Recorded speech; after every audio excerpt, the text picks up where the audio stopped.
being married at 22, getting divorced at 25 taught me so many things. One of the main things it taught me, though, was it was okay to fail. I was scared to fail. I was scared to tell people I was failing. I was scared to tell people that my relationship, my marriage was not working.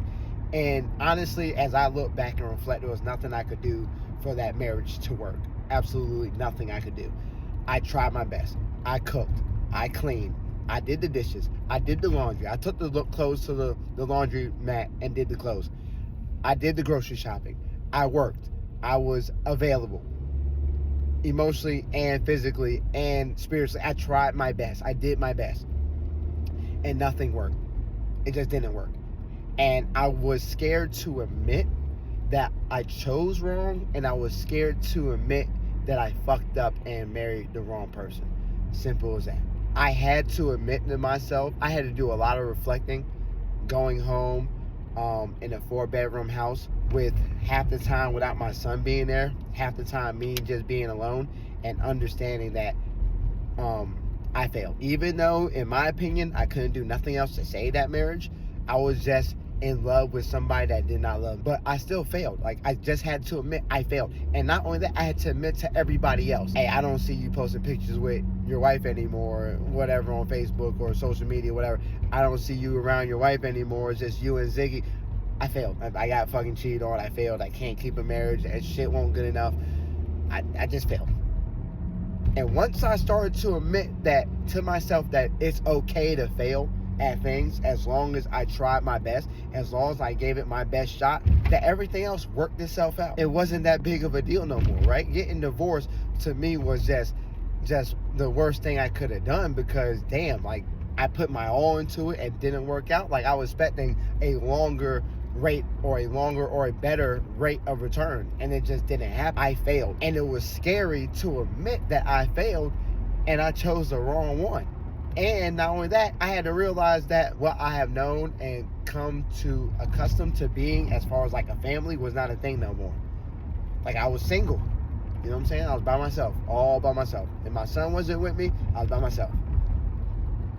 And I wasn't sure if I knew how to even handle that. I just had to sit there and soak and reflect on everything and realize, you know what? Being single and being by myself and without my son is probably 10 times better than the other option, which was me dying slowly in a relationship that did not give a fuck about me, or my wants, or my needs, or my dreams, or my goals, or my etc. I had to accept the fact that it's okay to move the fuck on. It's okay to count your losses as a man and move on. It is what it is. Like, it just happened, right?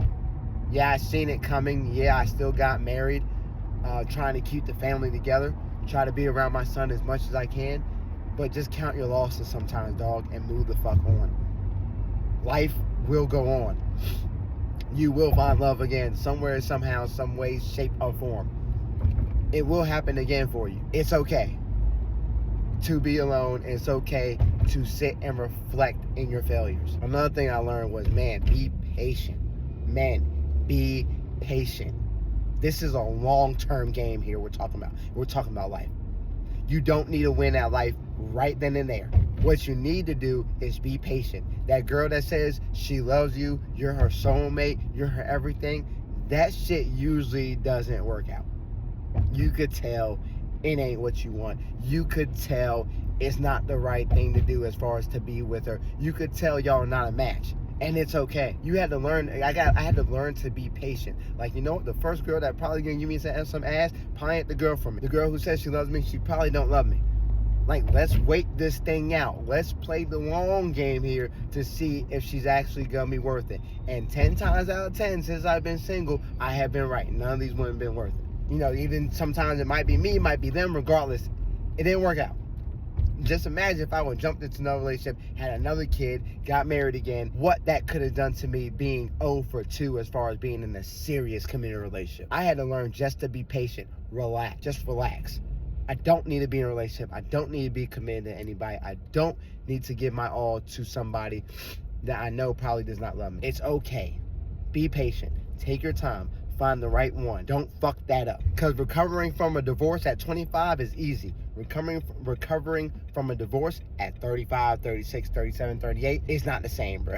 I got divorced when I was broke. Now I got a house like I did back then, but still, now I got a house. Now I got real assets. Now I got some money. Now I got a lot of shit tied into this, into my life. Me jumping into a relationship that I'm not ready for, a marriage I'm not ready for, kids, whatever the case may be, is going to kill me. Kill me. I had to learn just to be patient, bro. Life is a marathon, not a sprint. Life is a marathon, not a sprint. Last but not least, honestly, I just learned how to grow. That was huge, right? If I'm single and doing all this reflecting and not growing as a human being, what good did I just accomplish over the past couple years that I've been single? I literally had to grow as a man because I was in a relationship so young. I wasn't even a man yet, bro. I was in my 20s, but I wasn't even a man yet. I had no idea what I wanted out of life, what I actually liked in life. And if I did, I didn't actually go pursue it because I was so busy being with somebody else, being their support system, their rock, doing what they wanted. What about me? I had to grow as a man and understand that, life can also be about me. I could also be a little selfish about my time, right? That should matter to me. Like, all that should matter. I had to grow as a person, as a human being, honestly.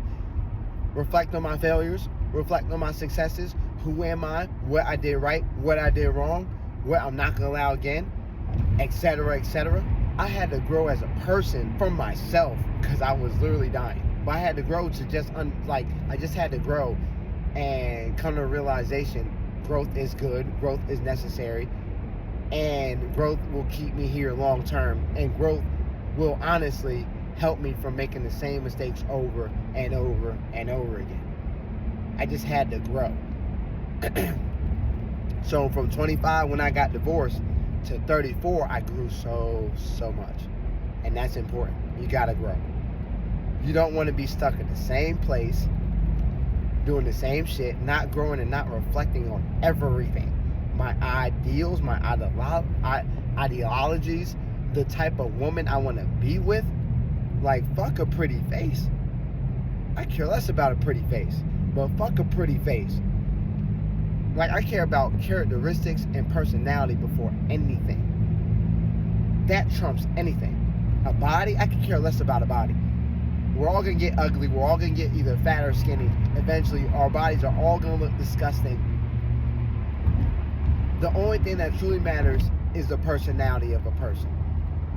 Go after personality over everything. And I just had to grow, and that was everything to me. I just grew as a person. That made me the man of who I am today, and I'm still growing. I'm still learning. I'm still learning about myself and other human beings as I travel the world, as I've been to different countries. I'm still learning, and I'm still growing. I'm so proud of myself for that. Honestly, man, if you've been through the ringer, if you've been cheated on, divorced, got through it, give yourself a pat on the fucking back, because nobody else will do it for you. Nobody's going to do it for you. Nobody's coming to your rescue. You helped yourself through the situation. You helped yourself through the situation. Give yourself a pat on the back, man. That shit means something. Okay, man, tell you what y'all think. Have y'all overcame a divorce when y'all were old, young, married too young, married too old? What y'all think? As always, like, comment, subscribe. This is Zeke, the baby daddy. I'm out. Peace.